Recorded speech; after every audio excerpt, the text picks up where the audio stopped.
Good afternoon, everybody. How are we doing? Has everybody had some lunch? No? Yes? But I see excited faces. We're going to have an excellent discussion this early afternoon as we talk about a seat at the table for the most vulnerable and excluded populations. How do we make that happen? And you know, they often say if you don't have a seat at the table, you may be on the menu. This is so important. I'm particularly excited because we have a man who I see as the man in the arena, one of those people on the front lines to speak with us today.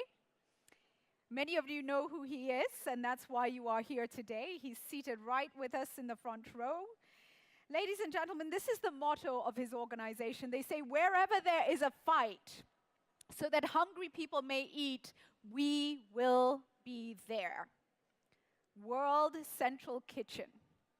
This organization was founded in 2010 by Chef José Andrés. Can we give him a round of applause?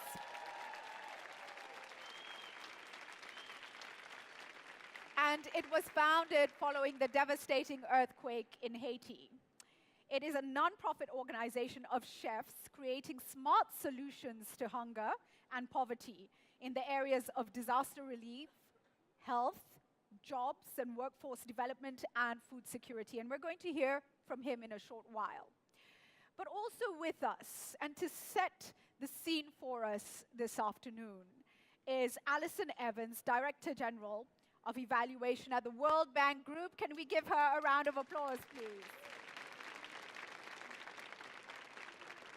And this organization does some fantastic work around research and data and ensuring that people are able to identify the right things. She'll tell us more about that. Allison brings more than 25 years of international development experience around policy, research, and evaluation across diverse geopolitical and multicultural environments. Ladies and gentlemen, my name is Julie Gichuru.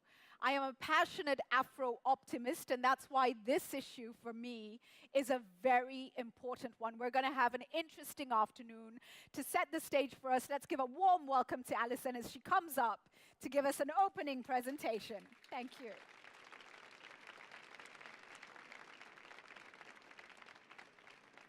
Thank you very much, Julie. And it's lovely to see so many of you here this early afternoon on a Friday.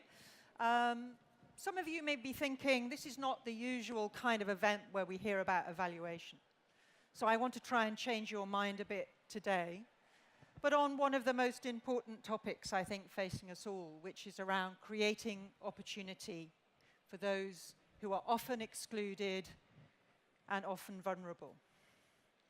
So let me start with some of the good news.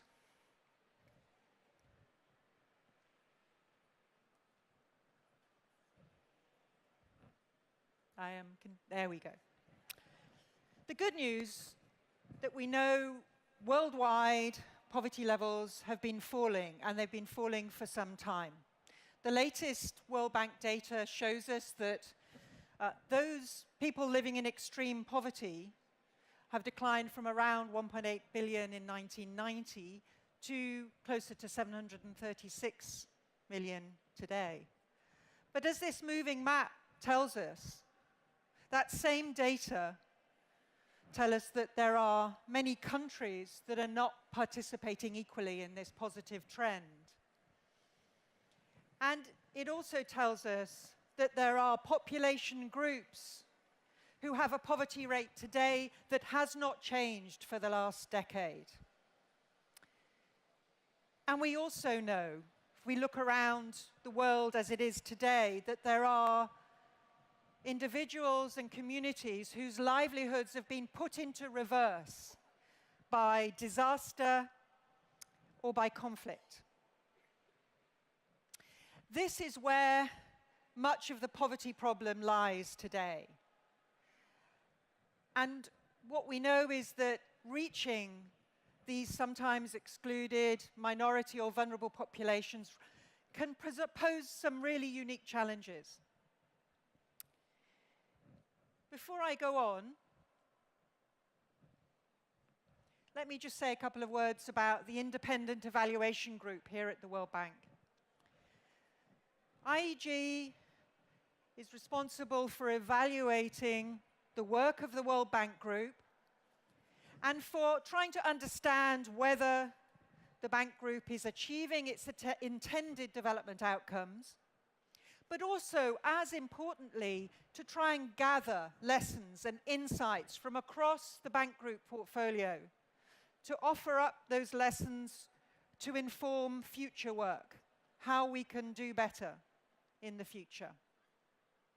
And what do those lessons tell us? Well, those lessons tell us, in a nutshell, that many of the things that we need to do to reach these kinds of populations that I've been talking about may require us to think differently, may require us to start working differently in different contexts, but also building more systematically on past successes. The things that have shown to work in the past, we need also to galvanize those and do them more successfully in the future.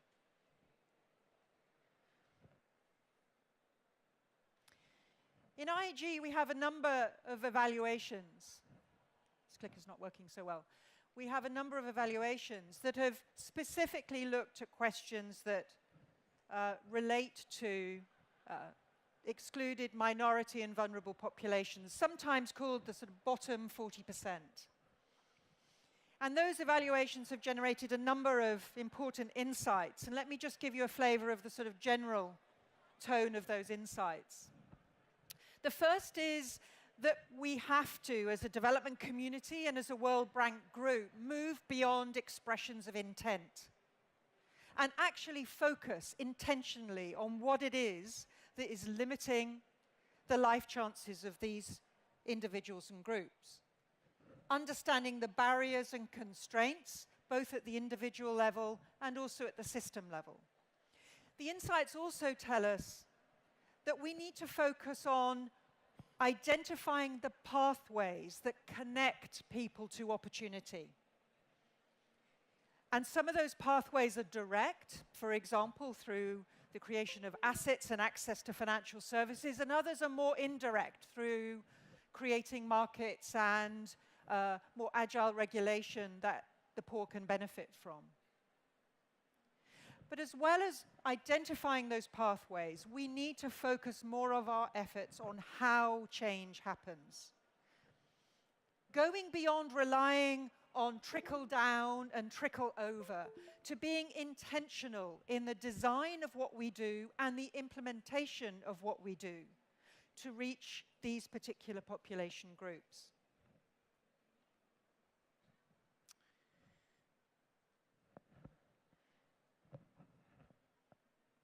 I'm going to pass on. One of IEG's evaluations, which was a shared prosperity evaluation, had a very interesting, somewhat innovative approach to understanding the relationship between where World Bank investment projects were taking place around the world and also where the bottom 40% in the world actually live. And this is just an illustration from that evaluation. But what it found overall, by using geospatial data, what it found overall was that there was a good positive association between where World Bank investment projects are located and also where people in the bottom 40% live. But delve deeper, look into that data at a country level and within, and then the picture started to look a little less positive.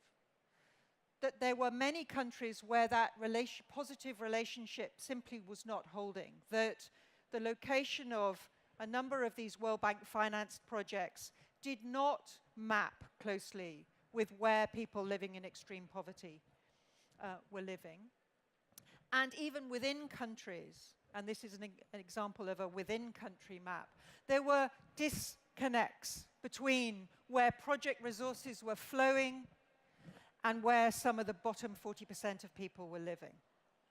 So a key recommendation of that evaluation was that the bank group should much more clearly and systematically monitor the geographical distribution of project beneficiaries and match that with where the extreme poor and the most vulnerable are living. Another insight from our evaluations is that even when investment projects target poor communities, it's not always the case that the priorities that emerge from those communities are the priorities of minority and vulnerable groups. It's often the majority that have the stronger voice. And this reminds us that in many different contexts, vulnerability and exclusion is not necessarily that visible. And we have to pay extra attention to identifying these particular groups. And in some contexts, that could be a young woman, a young mother, a child, or an internally displaced person. It could be an older person, a person from an ethnic or religious minority, a person with a disability. Or it could be persons living in a remote region or a lagging region. And what we know about poverty and exclusion is that often these identities and vulnerabilities intersect. And it's really important that we spend the time to understand how we can work with these communities and individuals better. I'm going to give you 3 short examples from IEG Evaluations that give us a little bit of a sense of what the World Bank Group has been able to do and can do to think about connecting people with opportunity, particularly from the bottom 40%. So my first example is from an evaluation we did on early child development, and the example comes from Mafinga in Tanzania, a young mother living in very dire circumstances with a young baby daughter who is seriously undernourished. A World Bank finance project comes to her location offering micronutrients as a form of food supplementation. Really crucial intervention. And that young mother is able to take advantage of that, and over time, her young baby daughter puts on weight, gains energy. Good news. And this is a good story. That's a good outcome. But should the story end there? Because that young baby girl is still at risk in many respects. So the IEG evaluation found that, in fact, in that kind of circumstance, integrating interventions at a number of levels in different ways, coordinating a response, particularly for people who are vulnerable or highly at risk, like this young girl, actually drives much greater impact. Individual interventions have their place, but being able to integrate across them has a much better impact. So, for that young mother, receiving micronutrients could also involve attending a playgroup with her young daughter, receiving some training around stimulating the cognitive development of her young child, increasing the likelihood that this young girl will have an opportunity to learn in school later on. A story of shifting the focus from a chance to survive to a chance to thrive. My next example comes from, it's a rather different one, and is about trying to reach communities in remote and difficult areas. In this case, it was a Power to the Poor project in Lao PDR. And there, the aim of this World Bank Finance project was to build electricity connections to remote, rural, and female-headed households. And what the project essentially did was to offer connections, electricity connections to the grid, while also providing an interest-free credit to these households to both pay for their connection and for ultimately for their energy consumption. And what was key about this is that what they were offered was a fairly basic low voltage connection, but also the chance to repay the loan they received at the same level of payment that they were already expending on traditional energy sources, which was for diesel lamps and candles and batteries, which were the usual sources of power. So by setting the repayment level at the same level as expenditure on those things, there was a much higher ability and willingness to pay. And in fact, in the villages where this program took place, 90% of these more vulnerable and disadvantaged households were able to take advantage of this connectivity to the grid and build out from that really strong gains in terms of health, in terms of economic activity, and in terms of schooling. And the key to this was incredibly committed government and also a national utility who really wanted to go the extra mile to connect these households. My last example is probably one very familiar to you, but I think it's really worth saying because actually this is a great example of the need to build on past successes.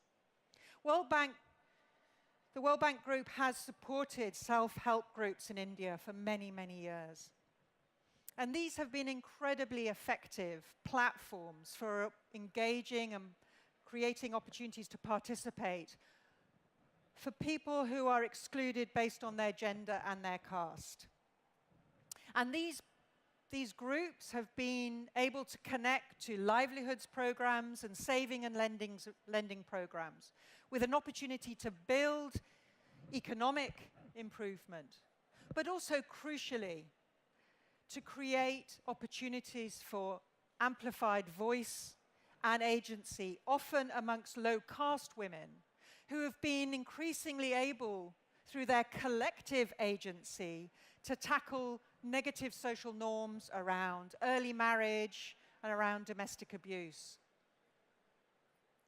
Replicating and building out on successes is a really important strategy for creating opportunity for these groups. So let me finally wrap up.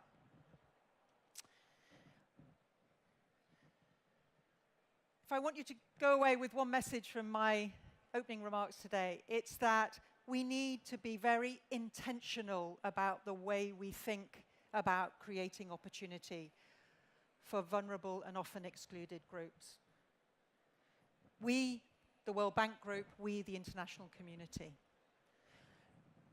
We need to focus on what it takes and how to make change happen, and to follow that through, all the way through the implementation cycle. And that applies to us in evaluation also. We need to be asking what, how, why, and for whom.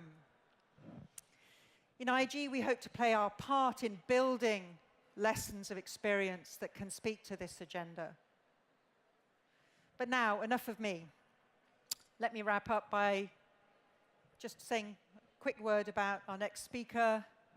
Somebody who has vulnerable populations in mind all of the time, who has also built a really impressive infrastructure to help and try and connect and create opportunity for these vulnerable groups.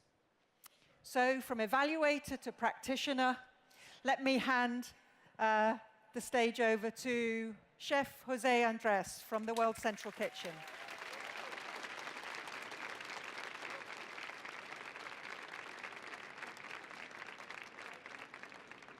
Hello, hello. They gave me this one. It's okay? It works? Oh yeah, it does work. Hello, people of the World Bank. So happy to be here. You really know the economy is doing well when finally they began inviting chefs like me to speak to you. Yes, I know some of my restaurants, they have difficulty reservations and speak to me after, so I guess it's the only reason you invite me.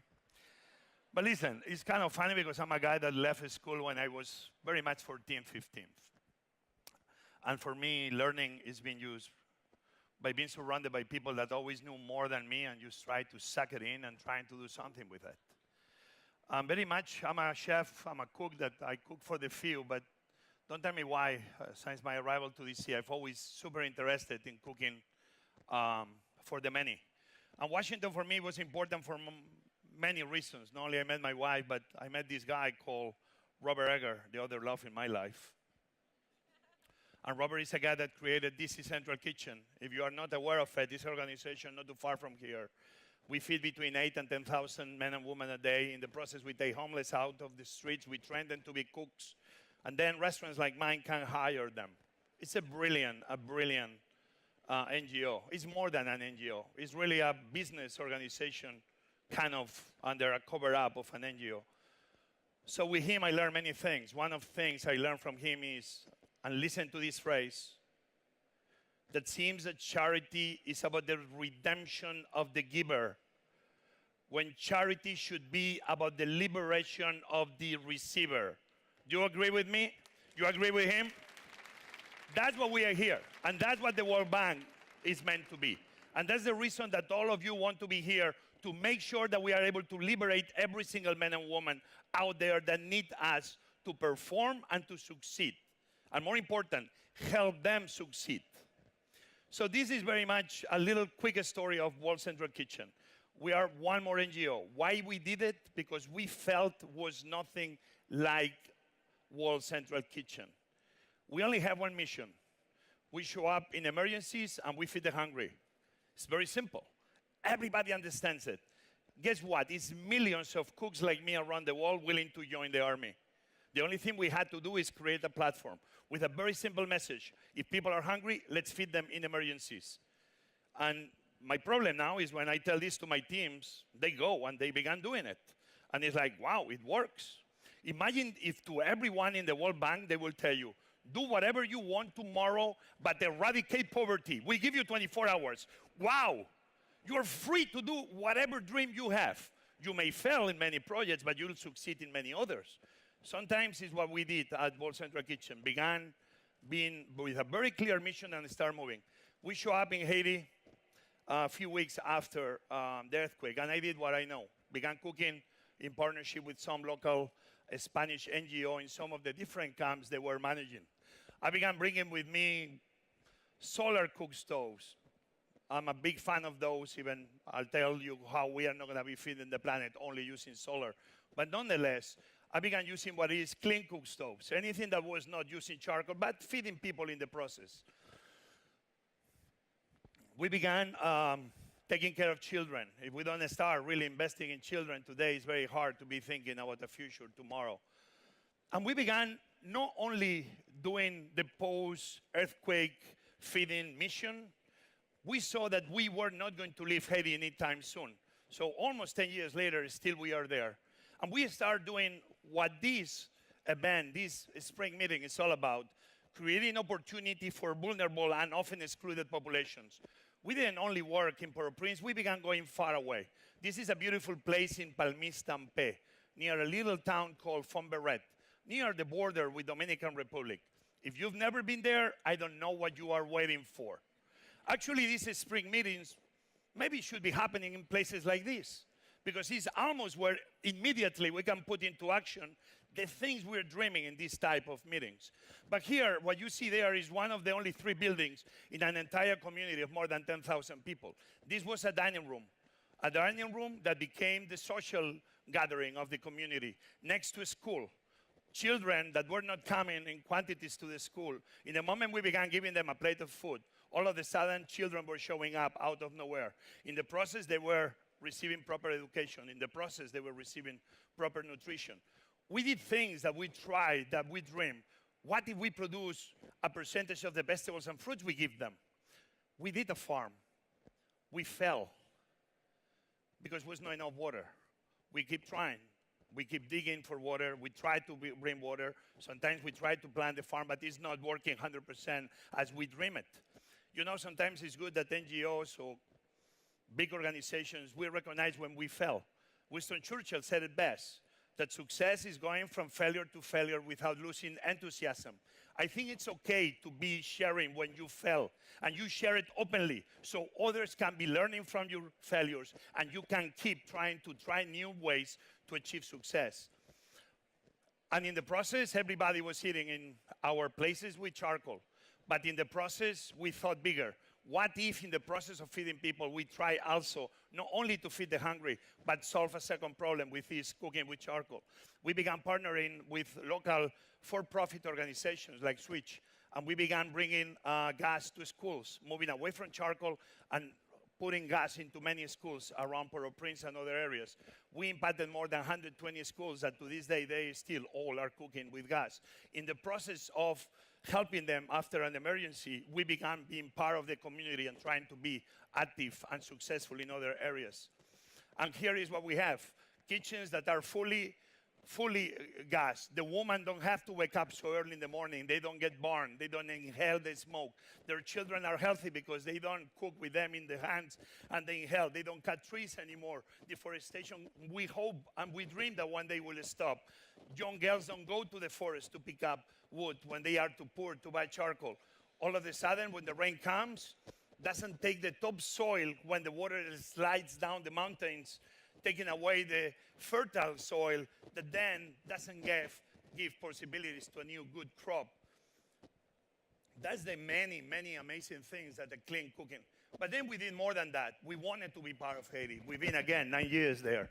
We opened in an orphanage, one of our favorite places. It's more than an orphanage. It's used a home for children that they will never leave because for different health reasons.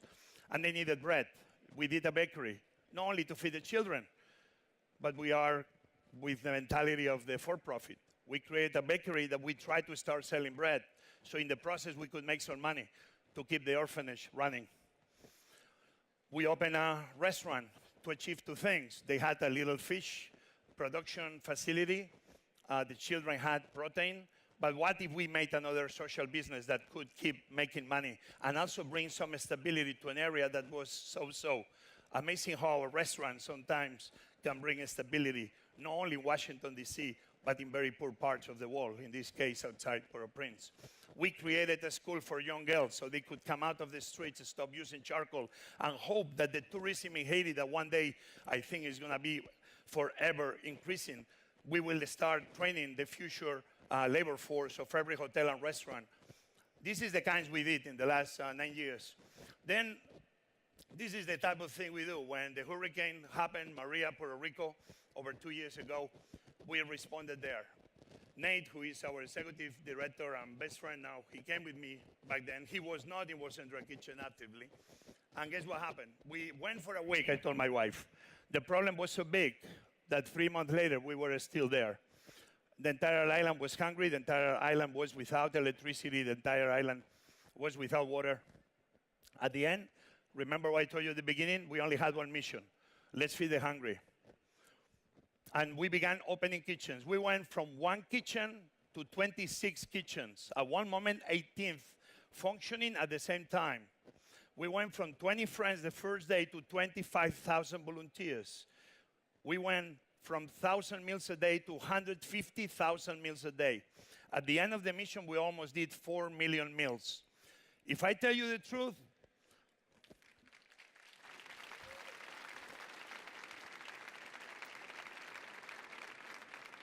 this was a Colosseum. In this place, we used to do 75,000 people a day. Huge army of people.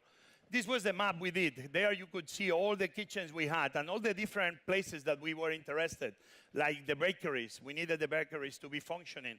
We would try to help them to get generators so they could produce bread, so we had bread to make sandwiches. We had information. You were talking about data. Data was very important. How we knew where people in need were? When the credit companies were sharing with us the data, where there is no credit company, credit cards being used, and snaps or the food stamps cards being used, well, you know that or people are very poor because they don't have credit cards, or you know that they are very hungry because they are not able to cash the SNAP cards. Information and data was vital for us to know what communities across the island were in need of a plate of food. And we used technology and whatever else we could. Food trucks become our angels. We had more than 10 food trucks that they will go every day all across. But we didn't only use food trucks. We will be using the Navy, the National Guard. We will use in the military, the Army. At the end, we will use every single volunteer that had a car. Everybody became for us pure distribution. And this was teams and teams. We had 4 lanes a day in that one main kitchen. The number of sandwiches we were doing every day was unbelievable. Every day we kind of were beating a record. And it's very important to create this sense that you are one team. It's why we all like, especially here in the World Bank with so many people around the world, soccer, football so much. We all love to root for a flag. We all love to root for a shirt. Here we were all rooting for the same team. We were all one. We were people that we were trying to feed anybody that was hungry. Oh, I went quick, back. And then we didn't leave Puerto Rico. To this day, we were very happy to announce that we kept in Puerto Rico after the need went down, helping farmers. Puerto Rico imports 90% of their food. We are working hard to make sure that Puerto Rico one day will dream to don't have to export almost any fruit and vegetable. We're dreaming high. Even if we achieve only halfway the goal we are trying to reach, it'll be a success. So we invested in almost 40 farms because they were not able to get loans from the traditional banks, and those men and women were about to be leaving the island. We began giving them little grants from $5,000 to $20,000. We were able to keep 40 of them up and running, producing many acres of fruits and vegetables. We put $4 more million. In the next 2 years, we're going to reach 220 farmers of different types, from hydroponics to fruit trees to fishing co-ops, et cetera, et cetera. So you see, we went there for the emergency, but in the process, we learned what the people needed because they were telling us. In the process, because we connected with the community, we were able to keep helping the community, making sure that one day Puerto Rico will be food independent. And then Guatemala. When Guatemala happened, the teams, they went. Now they don't even wait. Where are you? I'm here already. With whom? With 4 more people. And what they do is only one mission. What we do, we feed the hungry. Because the mission is very clear, everybody is able to organize very quickly. What do? We don't plan, we don't meet. We arrive and we start feeding. Before we knew, we were cooking like 48 hours after the volcano exploded for the people around Escuintla and Antigua. And this is the map. We love maps. There we had almost 31 shelters, hospitals, or schools that we were feeding. We were, the first NGO really arrived, and for, I will say, a few weeks, the ones taking care of the military, the first responders from Guatemala, and many of the shelters and the people. And at the end, these maps for us, well, if they are through technology, only a map on the wall that we put the stickers, for us it's clear that everybody's always in the same set mind. In Guatemala, I think we did close to 400,000 meals, and we are still there. How? We make sure that everywhere we go, the communities try to do an effort to change from charcoal to gas. Whatever tells you that after a tragedy it's not possible to achieve change, they're wrong. The best moment to impact communities is when you try probably to change into new ways when it seems the most impossible.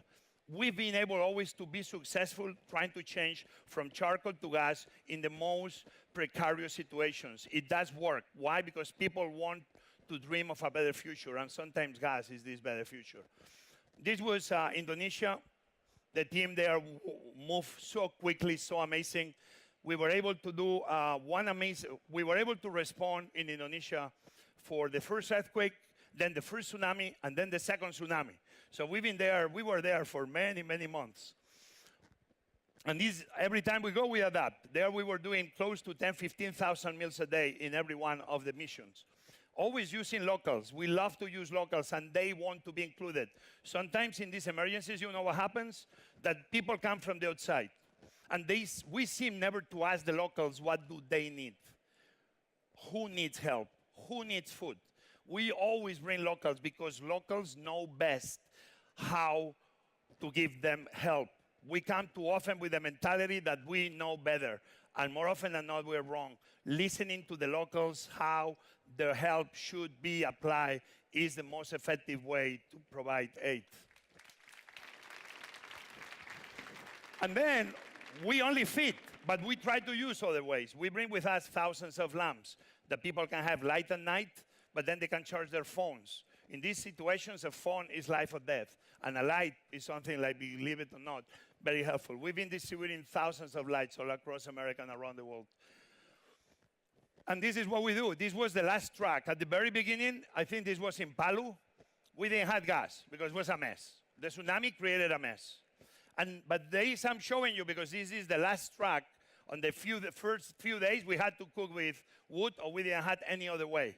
But few days after we began cooking with wood, we were able to install the first gas kitchens. If you want, you make it happen. We always want to make it happen, so we always try hard. And usually, any part of the world, you are always able to achieve change. I want you to hear to this video. Hambre, yo no tenía con qué comer, no tenía que darle a mis hijos y por eso salí. Muchos alimentos de los cuales damos, niños de 3 años no los conocían. Un ejemplo muy claro es el de la manzana. Había niños que tomaban la manzana y decían, ¿qué es esto? Y el más grandecito decía, es una manzana, una manzana. Al probarlo decían, ¡ay, qué deliciosa es la manzana! Todos los que hemos estado en Venezuela hemos vivido el tener hambre y realmente es un sentimiento que por lo menos yo no quiero que nadie sienta. Yo digo, ojalá que nadie pueda sentir ese sentimiento. Es tan horrible tener hambre y acostarse y no tener que comer y levantarse y no tener la esperanza de comer. Es terrible. Entonces aquí todos trabajamos con mucho amor y con mucho deseo de que esa comida llegue a las personas a las que necesitan. Eso es lo que nos hace un buen equipo.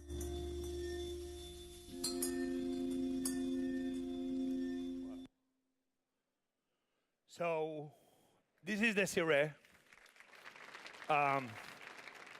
She's been one of our amazing leaders. We went to Colombia. We opened 2 kitchens, one in Cúcuta, one in Pamplona, near Pamplonita. If you are from there, you know it. They have the best blackberries in the world and probably the best oranges I've ever eaten. And I'm from Spain, and we have good oranges. But this was another one. We saw that was a need between Cúcuta and Bucaramanga. Even the need goes beyond to help, especially women with children, walking hundreds of kilometers looking for a better life. So we arrived there, and we tried to cover the needs of the different shelters, refugee camps, and people as they walk.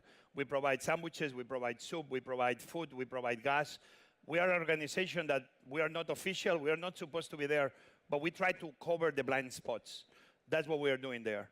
We are trying to learn how can we help Venezuela further, but this will be a conversation for another day.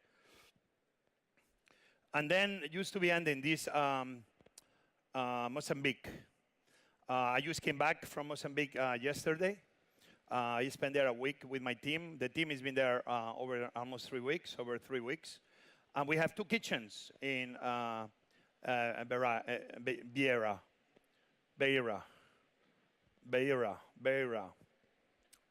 And I was able to see the amazing work that World Food Program does. We went on a mission with them to deliver almost food for 2,500 people in the last remote village. They were providing food. And this is one of the camps. This camp is called Peacock. And I'm so proud what the work the team is doing. This is very close to our first kitchen. What do? We arrive. We don't have any possessions. We don't own the hard assets. We are all about software, not about hardware. If we bring hardware with us, guess what? It takes weeks to get there. If we arrive with ideas and the willingness to adapt, nothing can stop us. That's what we put into our teams. Adaptation is more important than a plan. If you plan too much, let me tell you what's going to happen. That something is going to go wrong. And then you are like, shit, the plan cannot work anymore. So plan. But if you don't include adaptation, you'll never be prepared enough. We prefer invest in adaptation than invest in planning. Because planning always shows us that doesn't matter what we plan, these things don't go as we try to dream them. Because hurricanes, don't tell them, don't come this way, don't come this way, make a left. Or the tsunami, oh, please don't hit anybody. It doesn't work that way, so you need to adapt. Adaptation is more important than planning. You heard here, I believe in it. And this is the way we do the feeding, because as you know, it's cholera right now, so we bring this truck so nobody gets into the camp. We try to have the entire truck always very clean. The people go in and they don't leave it until they don't go back to the kitchen. And Right now, yesterday we arrived to 20,000 meals a day. So I'm super happy of the work the team has been doing. We're over 200,000. Yeah, we're about to reach 250,000 meals and going. And this is used to show you that, yes, cholera happened, but because we felt like still the camps need some help, just we bring with every one of our deliveries the water. We began doing this only a few days ago, 2-3 days ago. But at the end, I'm not listening to anybody. We do plastic plates because I don't want people to be with garbage all around the camp. Garbage is one of the reasons then we have cholera sometimes. And then when you give the sense that they need to wash every day, those men and women are not stupid, especially the woman. If the best barrier against cholera on any family, you know who they are? Women.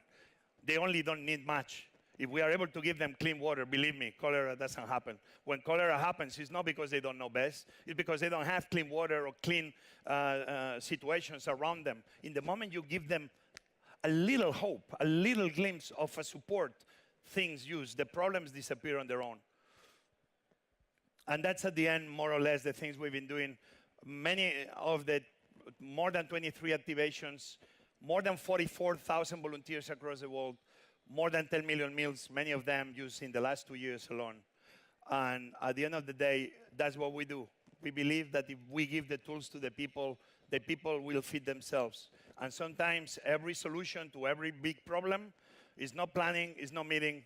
In our case, because we are cooks, is just start cooking. And one plate of food at a time is the solution for a better world. Thank you very much.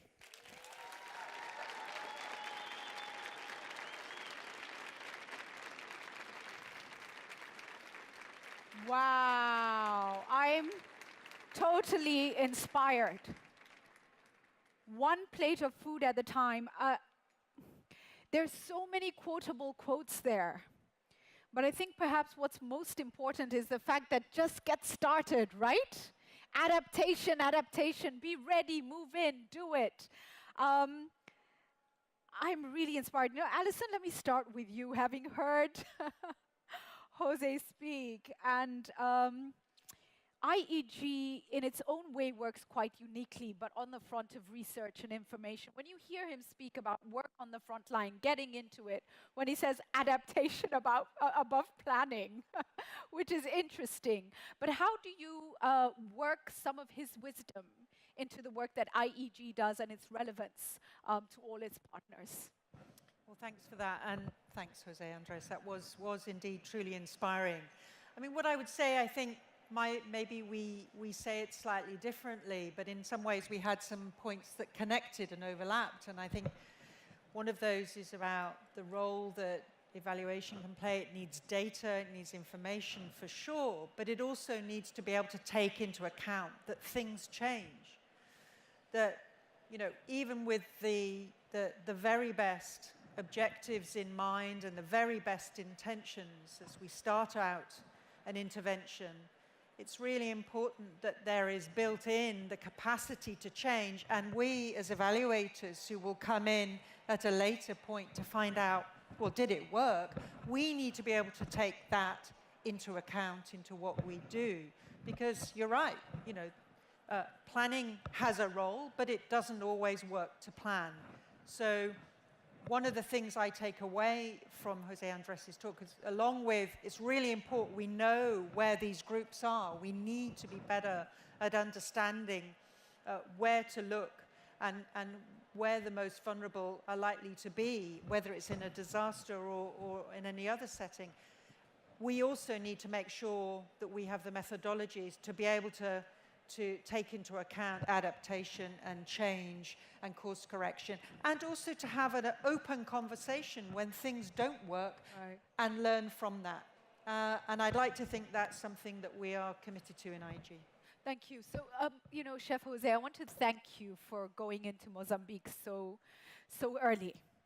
And you know, I would be fascinated, and I think a lot of people here would love to understand, how do you identify the situations you go into? And also, how do you identify when it's time to move out. Although now what I've learned is you don't really move out, you evolve. You know, you shift, you change, you evolve. But how do you identify these situations? It's very funny because I have in front of me who they've been two of our three executive directors of World Central Kitchen. And before I answer you, I want to. So I mentioned before Nate Mook. Nate, who is the actual executive director. Can you stand up, please? Nate? Yep. Yeah, you can clap. But everything has a beginning, right? And the beginnings are never easy. And actually, the World Bank and World Central Kitchen, we are one, and you don't know it. Wow. Let me tell you why. Because the first person was my executive director, or I work for her, because was an amazing woman who worked at the World Bank. She took a sabbatical, and without her, many of the projects you saw in Haiti, they will never happen. Wow. She helped me really move the organization forward and allow us to do what we do today. I want you to help me give a big round of applause to a World Bank amazing talent woman. Fredes Montes, please stand up. Yeah, you are. Without her, it wouldn't happen. And I love you, Fredes, for it. And so we're in Washington. The question was great, but let me tell you what's really important to answer.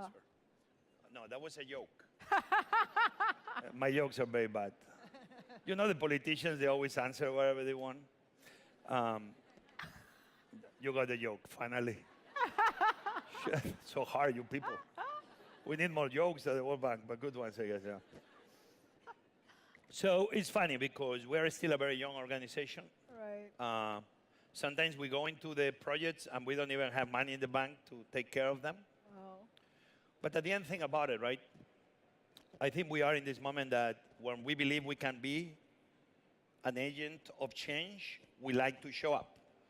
In the fires in California, there we were. In the volcano in Hawaii, we show up. In every single hurricane in the States lately, we are always there. And we are usually the first and the ones that reach the most. And we are not official. And sometimes some people not too happy that we show up. Oh. And I'm okay with it because you know who is happy? The people that are hungry. Right, right. And at the end is who we serve for. So we believe that we're going to keep growing. Right. As you see, 10 million for a small NGO is a very big number. Fascinating to see the numbers we are able to reach. But we believe that we need to get ready because the world is going to need, unfortunately, more of us if we don't do something to change the many things. Last year, if you remember, was 2 years ago exactly, in one moment we had more than 10 hurricanes or cyclones, information of forming or already active all across the Ecuador. 10. Many of them didn't hit land, but many of them did. Right. So imagine if we don't need organizations like ours. We're small, we're quick. We're able to grow from 14, 16 people in home office to thousands in matter of days. We're very flexible. That's the type of organizations we need to start investing on. We need more organizations that are more precise and specific to the issue that we need to fix. It's not possible that an organization that is supposed to be taking care of the health of individuals, that they are giving money to build homes, is going to be a failure, and we've seen it before. We are an organization of cooks. What do? We cook and we feed. We're going to need more NGOs like ours, almost like if we were startups, that they are going to be very precise, very specialized, and that they are able to be flexible and move quick and adapt. Thank you. We are the one that does food, but we need others that will cover the different things that we need in this type of emergency. Thank you very much. So, Allison, I'll come to you on best approaches in a moment, but can I just say, you can submit your questions for Jose, Chefs Jose, and for Allison as well at www.paulev.com/IEG now. So do submit, and if you are discussing online, the hashtag is #InvestInPeople. I love the fact, Allison, that, you know, we're talking about vulnerable and excluded populations, and often what happens is we end up looking at the developing world, right? but there's a recognition that this is happening everywhere in the world, and there are needy, hungry people everywhere. When it comes to best approaches, I think we've had some fascinating insights from Jose on that. What advice would you have for development organizations and governments as to what works best and what they can learn from experiences like this? Thanks, Julia. I think that you're absolutely right. I think what we're talking about here is people who are actually across the globe. And there's an enormous amount of learning, I think, to be pulled together about how to reach those populations and how to make a real impact in their lives. I think the kinds of things we see through IEG evaluations very much point to this need to be very intentional in the design and implementation of initiatives so that you know who you're trying to reach. This idea that you can simply leave it up to, like I said, trickle down or trickle over is something we're learning that often doesn't work. So there's a real need to be intentional. That means gathering the right kind of data, the right kind of diagnostics, and then involving people, being able to involve communities and stakeholders in being the change that needs to happen. And there's some great experience across World Bank projects where that's been transformative. But we need to learn from those and see if we can replicate them. And Jose, we were chatting before we came down here, he said he has this idea about multipliers, about how do we multiply. And we have a language in development around replication and scaling, but it's the same thing. How do you go from small, something that maybe affects a community, to something that connects a district or a province? And I think that's the challenge that we're all facing, but there are great building blocks for us to build on. We need to find them, and we need to amplify them. So I love the word intentionality. I was speaking to some young people in Nairobi the other day, and I was speaking about parenting. And I said, mother and child health care starts with intentionality around having children. And it's fascinating because their eyes lit up. It hadn't occurred to them. Decide, don't just go into it. And perhaps what we're saying is intentionality around misinformation is tragic. So we need the right information to drive us in the right direction. I come back to you, Jose, now, and I'm fascinated with the idea of training that works. So you do a lot of training. And the importance of that is, how do you connect the people who are then trained to opportunities? How do you ensure that it works for them for the long term? Well, yes. Well, obviously, I show you the one school we have, for example, in Port-au-Prince, which we are very proud of. But let me give you a situation that will be considered emergency. What is happening right now in Colombia? All the caminantes, all the people from Venezuela leaving the country, we began bringing some of them to help us in the preparation of the thousands of meals we make every day. And some of them are cooks, but many of them are not. So in the process of helping us, they are learning how to grab a knife, how to cook, how to chop. But we even went further. For example, I want to praise the Colombian government because they help us bring in Colombian officials to train the many men and women that were helping us in the production of this food. And they got the sanitation class for properly handle the food. They gave them the ID after they took the class and they passed the exam. And in the process, they gave them even a temporary working card. To me, that was fascinating to see on behalf of the Colombian government that they will be so willing to partner with a little NGO like us that, again, we were not even there in an official capacity, and help them provide the aid to these people of Venezuela in a fast, clean, efficient, sustainable way, making them legal under any circumstance, and also giving them the tools to perform their work and their duty. I know many of these men and women, some of them probably one day they will end in the tourism and hospitality workforce. Right. And maybe some of them one day will come soon with us to Venezuela to try to feed as many children as we can in a short term. So that's the way I see it, that even in semi-emergencies like this, even this is an emergency, a humanitarian emergency in every sense, we're very happy that we are able to bring those quick, fast approaches and ideas, usually in partnership with local or, in this case, the government of Colombia. Thank you. I'm going to come back to my questions in a moment, but we have so many questions coming in on the poll. I see them. Oh, my screen has just gone blank. There are so many questions that the computer... That the just blew computer, away. it froze, it froze. No, they are. So there we go. Here we have one. Can you tell us the reasons? What has made you start this project? How do you influence other fellow celebrity chefs? Let me extend that to celebrities or influential persons to do the same thing. The word celebrity chef is really such a bad word. It's the only profession in the world that somebody puts celebrity next to it. You know, I'm a cook. So listen, it's many, many scenarios. Many of you don't know, but I've been for many, many years, Hillary Clinton, Secretary Clinton named me the ambassador of the Alliance of Clean Cook Stoves. As you see, we've been talking a little bit about it. And I took this kind of honorary ambassadorship, whatever you call it, very seriously. And I've been speaking around the world on this issue. And then through our NGO, we try to really bring clean cooking as much as we can in every corner that we go to. But then, chefs like me, we know many people. As I told you, we're a big army. We're an army of millions of cooks. And what we're trying is to connect those millions of cooks, like in one moment we can all be activated to make sure that one day maybe we dream of no hunger. So the World Bank for me was very important, that was behind the Clean Cook Stove movement.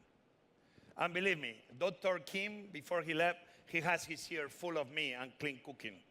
I told Dr. Kim maybe it was one of the reasons he moved on, because he's like, Jose, stop talking to me about clean cooking. I give up. But let me tell you, I just was talking today with the people at the Alliance of Clean Cooking, and it's already few projects happening between the World Bank and the Alliance of Clean Cook Stoves, some of them in Haiti, some of them in Bangladesh, in India, and other parts of the world, and I'm so happy. So how me being a chef help? Well, I've been to Kenya with this issue, Cambodia. It's one chef in India called Sanjeev Kapoor. If you're Indian, you know him. If you don't know him, he's probably the chef with a TV show that the most people watch in the world. He's a celebrity beyond celebrities. He's a celebrity. He got into the bandwagon of supporting clean cooking.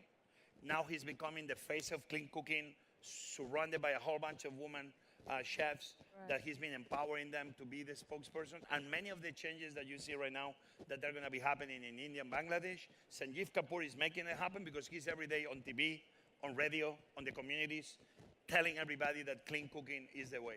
So every one of us, here in this room, in the building, all around America and the world, we all have the power to bring others to our causes. Why? Because we need to. Because we cannot do it alone. So everyone has the responsibility to always be bringing one other person to everything you believe in. That's what I try to do with cooking and with fellow chefs. Thank you. I mean, that's absolutely inspirational. Just for those who are not aware, this clean cook stoves issue is a massive issue. And in fact, in our space in East Africa, it is the biggest killer. It is claiming... How many people cook in the world today with charcoal or wood? No, how many? Close to 3 billion people. 3 billion. You know how long ago we began cooking with 3 rocks and wood? If you say 250,000 years, it's okay. 250,000 years ago, maybe longer. I was not there. So 250,000 years later, since humanity controlled fire, wow. We have millions, hundreds of millions of women in the world, because believe me, boys like me don't feed the world. If it wasn't for women, humanity wouldn't be fed. Wow. Yeah, but Powerful. I'm very proud of that. But I'm prouder if we give them the tools to feed humanity in the right way. If we invest in clean cooking, if your dream is to end poverty and hunger, you will never achieve the dream until we don't bring a clean cook stove to every single household in every single continent in the world.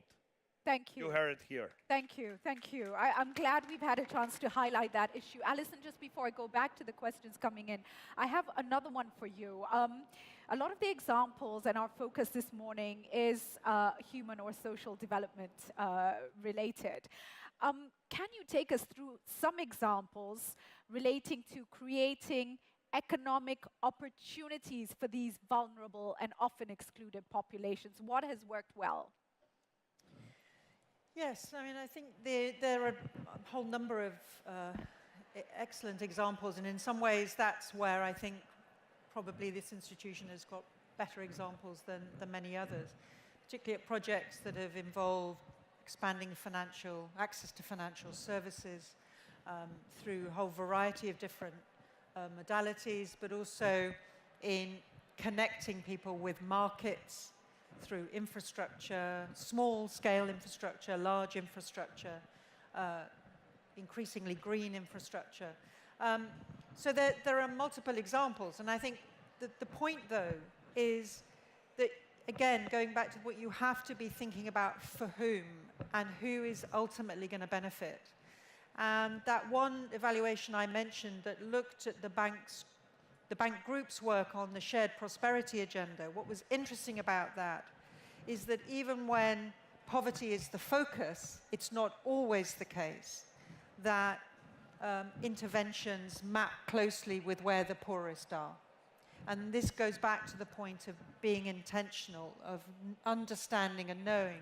And increasingly we have such amazing data tools, both at the point where interventions are designed and at the point of evaluation to identify where poor groups are, that be it economic opportunity or social inclusion, we can do this better. And I think, you know, in the area of finance, in access to markets, in infrastructure, we have lots of good examples where people have been able to be connected with opportunity and sustained opportunity, which of course is really important. Right, thank you for that. Fascinating questions coming in. You've traveled around the world. What is your message to young people on how food and cultures can connect differences and discrimination? Can we still do that, and how? So your experience with food and culture and how it brings people together. Wow, with so many questions, and you pick this one. Listen, I'm about to quote a guy from France, and believe me, a chef from Spain doesn't quote French people in the open. I mean, it's a culinary rivalry, you need to understand it. But this person in 1826, he died, I think, that year, 27. His name was Brillat Savarin. And Brillat Savarin is the guy that said, tell me what you eat, and I will tell you who you are. Did you hear this phrase? So it was a French guy, believe it or not. It's a very powerful thought. Yeah. Because really we are the mirror of what we eat, what we cook, our traditions, that then goes beyond that, right? This same person, he had even a more powerful phrase. He was more a philosopher than a cook. He said the destiny of the nations will depend in how they feed themselves. So as you see, powerful guy putting food. But nothing I saw the importance of those two phrases as I was one day cooking in Haiti with whatever I got. Was my 4th day after I arrived in Haiti, my first time. And I was cooking those beans, and I made this huge bean stew for around 250 people in this one camp. All the women came to me 4 hours later with the help of a translator. And the translator told me, Jose, they're very honored of how much hard work you're putting trying to feed them, but they don't like what you're cooking. And I'm like, what's going on? Well, you're making these black beans, but they don't eat them like you are. They don't eat them whole. They love to make a puree. And they love to pass them through a strainer, and they are very smooth. And then they love to put that like a sauce on top of the rice. Do you have a problem doing this? Like, sure. How are we going to do this? We don't have materials. No matter what, somehow they began getting balls and rocks, and they began smashing the beans. They were hungry, but 4 hours later, we were still smashing the beans. And then we got USAID's rice sacks, and they began passing it through the rice sacks. Wow. Another 2 hours. They were singing. At the end, the sauce was perfect. Wow. And they were eating, and they were happy. It's what I said before, right? That sometimes we come from the outside, and we don't listen, and we try to think what they want, think what they need. For me, this probably was one of the best MBA on-the-ground experiences I ever received in my life. And from now on, I always apply the same. What do you need? What do you want? How can I help you? And when you hear what they have to tell you, believe it or not, what you give them is much more productive than if you give them what you think they need. Wow, that is so powerful. And what I captured there is the importance of dignity and respect, right? So important. I love this question.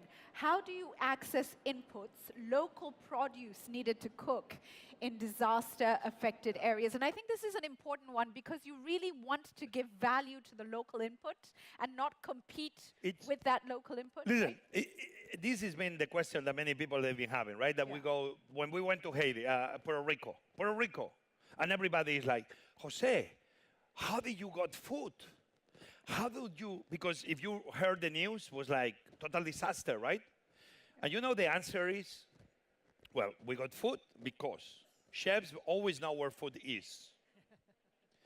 And this thing that you have to bring everything from the outside is always food around. Wait. So do you sniff it out? I mean, how do you Close. how do you find Close. it? Yeah. At the end, you know what we did in Puerto Rico? We knew who was the biggest distributor of food. We went to the private sector. I got a meeting of the 20 biggest private sector owners of the island. We met together in the back of the lobby of the hotel. They told me, Jose, it's not going to be a problem with food. I gave them my credit card. We opened a line of credit, and we never had a problem with food in Puerto Rico from day one. Wow. No, what I mean sometimes is, seems the problems are super big, and what happens is that the people that come to help from the outside, they don't know what's going on in the area they're trying to help. And they're trying to bring the food from overseas. Yes. When sometimes you have plenty of food locally, believe it or not. Obviously, after certain emergencies, it's not easy. But even, for example, in Indonesia, or now coming back from Mozambique, teams always have access to food locally in the places we try to help. What we need to do is partner with the locals, that they're going to tell us what's going on. Right. If we come without locals, we are blind. And if we are blind, we can never provide help to the people we are trying to help. Thank you. Allison, this is such an important point because looking at the development world for decades, for instance, in the Horn of Africa, we have another drought. And a lot of food for a long time was coming in and we weren't building local capacity. So this issue of really sourcing local input, local knowledge is critical. No, absolutely. And I think many of the evaluations we do very much zero in on the extent to which local capacity is being identified, but also invested in for the future. And of course, there's many levels at which that needs to happen. I noticed a few of the questions here point to what's the role for institutions? Where's the public sector in these scenarios? And I think just going back to the one example I gave around connecting electricity, making connections to female-headed households. I mean, the point about that story is that it was actually a really committed government with a very motivated national utility that actually created the momentum for that to happen. So I think everything you've described shouldn't be happening in a vacuum of public responsibility, but it's actually about building that partnership and building the strengths of communities to be able to sustain for the future. There was a fascinating question, I can't see it, if we could scroll through, that really spoke about how to ensure that you are using, here we go. What role does environmental sustainability, example, zero waste, carbon neutrality, play in your work in the restaurant industry? Yeah. All right. I think that was my wife who sent me that question. Listen, can you just wave at everybody? you know one thing? With this question, what role does environmental sustainability, zero waste, carbon neutrality play in your work in the restaurant industry? Yeah. If you think about it, the restaurant industry, we are a very big population.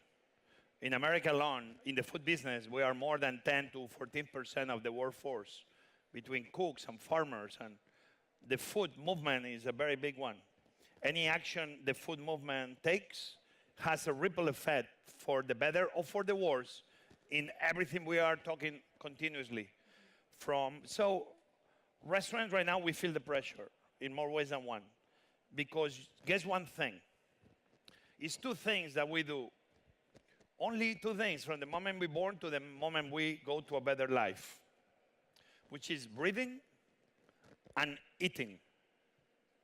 That's why the cooks like me, we are at the forefront of many of the problems and trying to find them solutions. And I believe so.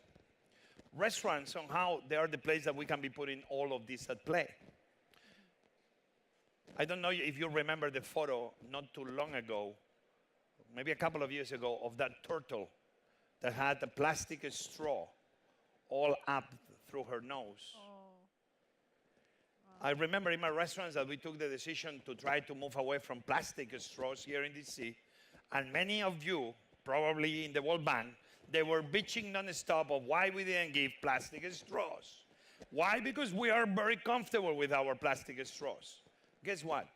That photo in the newspapers and web pages around the world of that one turtle suffering as somebody was trying to pull out the plastic straw was the one that got the entire industry changing.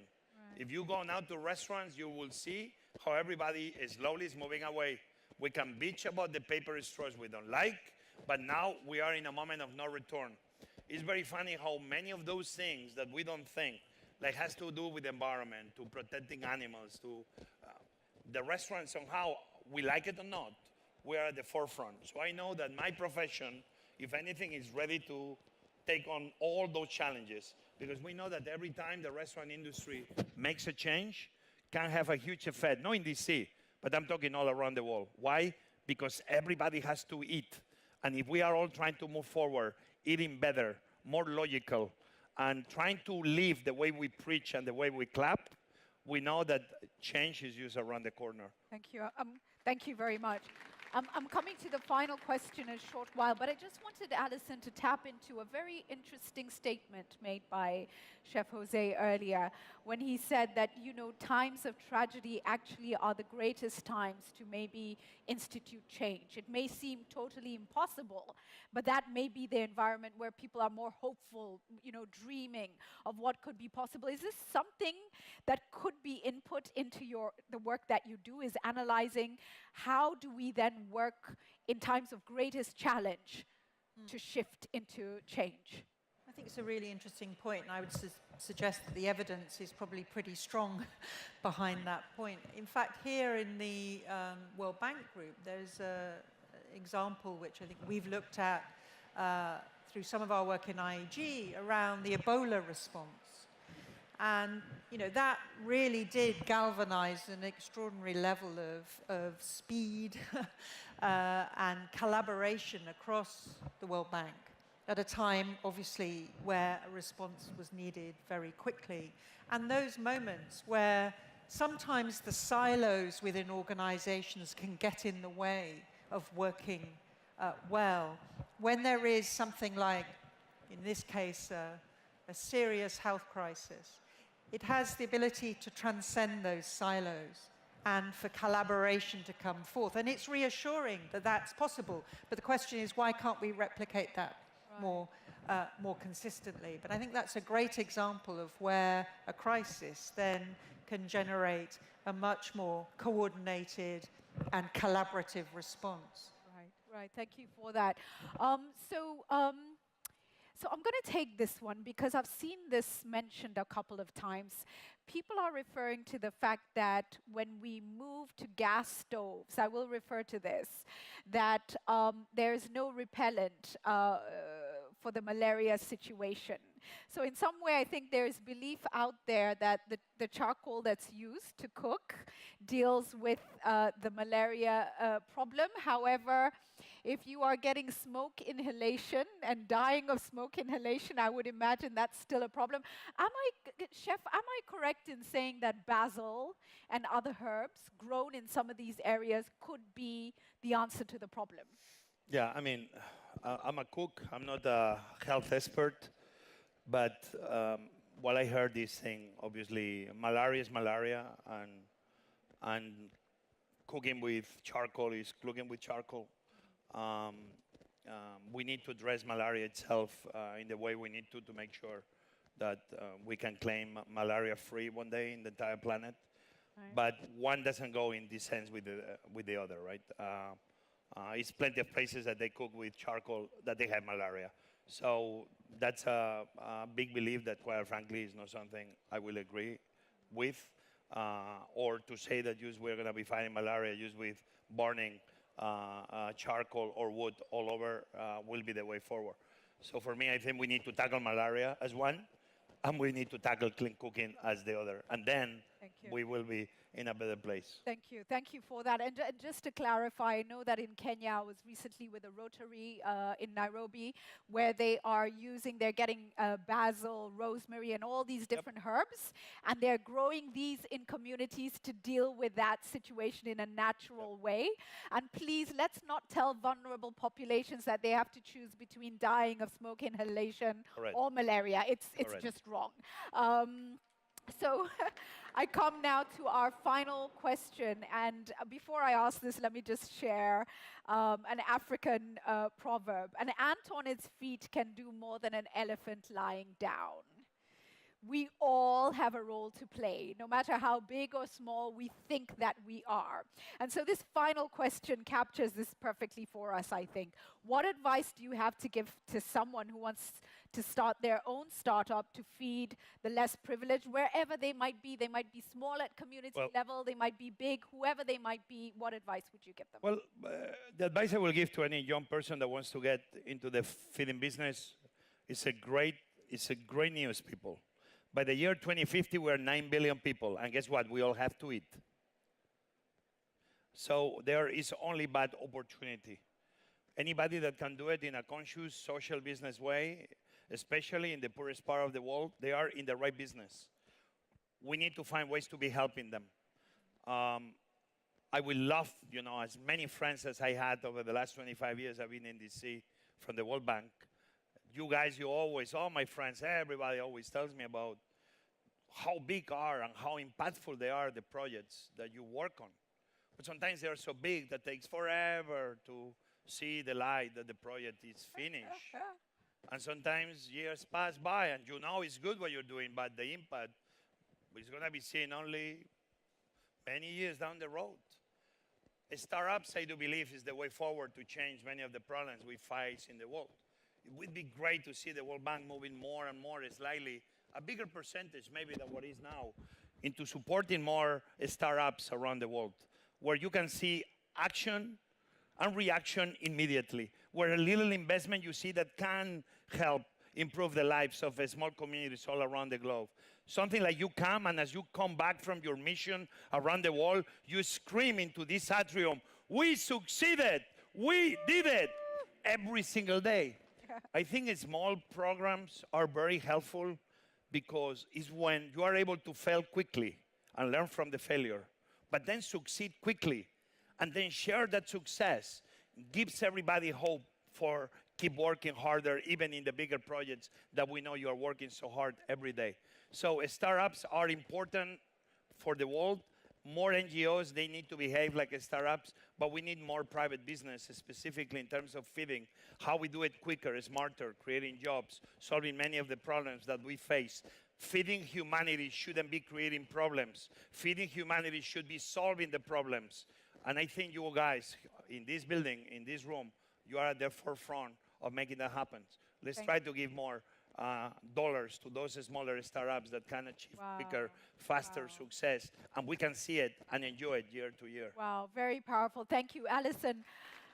Thank you for that. I come to you on the same issue, but for those people who might be smaller, don't have a lot of capacity to get access to information, to research, to data, have nowhere to start, because what Chef Jose is doing is using a lot of data that they have. But for these other people who have goodwill and want to get started, what would your words of advice be? I think what I'm hearing from José Andrés is a couple of things. But first thing I'd just like to say, I think we're probably an organization that struggles to talk about failure. And I think we've got to make it more acceptable to have open and honest conversations. I mean, failure is a big word, but let's at least have that level of candor and that willingness to engage around things that maybe didn't work to plan, but we can learn from and build on. And I think, we in IG have a responsibility for that, and so does the rest of the World Bank. On the point about local capacities, and I think the World Bank Group can do an even better job at being a spotter of talent, a spotter of opportunity, of using its leverage, its convening power in creative ways to put its muscle behind that, to lean in and support those kinds of initiatives. It doesn't have to do the job itself the whole time. It's also about spotting what's out there and backing on success. Thank you. Thank you for that. I'm going to ask each of you for a parting shot. I mean, there have been so many quotable quotes in this session. It's amazing. But for me, I think what has touched me the most is that charity should be about the liberation of the receiver and not the redemption of the giver. And if each of us walk away with that in mind, everything we do, every single intervention, we must ask ourselves, is it about the liberation of the receiver? Otherwise, I'm feeding my own ego. That's what I'm doing. For each of you, and I'll start with you, Allison, what's your parting shot as we look at how to create opportunity for the vulnerable and the often excluded? Well, I just want to say, I think it's all about impact, people. We've got to be focused on that. And being sure that people have a seat at the table is step one. Amplifying their voice and their agency at the table is where we need to be. Thank you, thank you. Chef, you have the final word. Guys, super happy really to be sharing these thoughts with all of you. The message is very simple. I think World Central Kitchen has shown us that when we all come together with one very clear objective, everybody understands the message. I think we all need to try to be simplifying what our goals are. In our case, feeding the hungry. Everybody understands that message.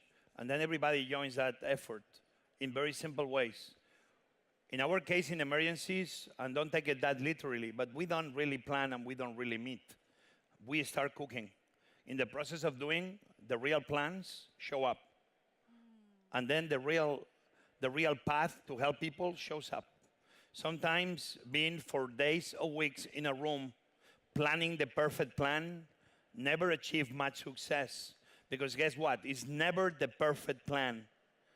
But any plan that you believe in will be the one that you should support. Stop planning so much and start doing more right now. That's what we do at World Central Kitchen. We are far away from perfect. But guess what? In our imperfections, we keep feeding the people that are hungry every time we show up somewhere. Wow, a round of applause. Simplify, simplify. Stop planning so much, start doing more. Thank you very, very much to Allison and Chef Jose. I'm on a journey of learning how to cook, so I hope to do better, and I feel totally inspired. Do we feel inspired? Thank you, guys. Thank you. Thank you very much for joining us, and enjoy the rest of your afternoon. Thank you.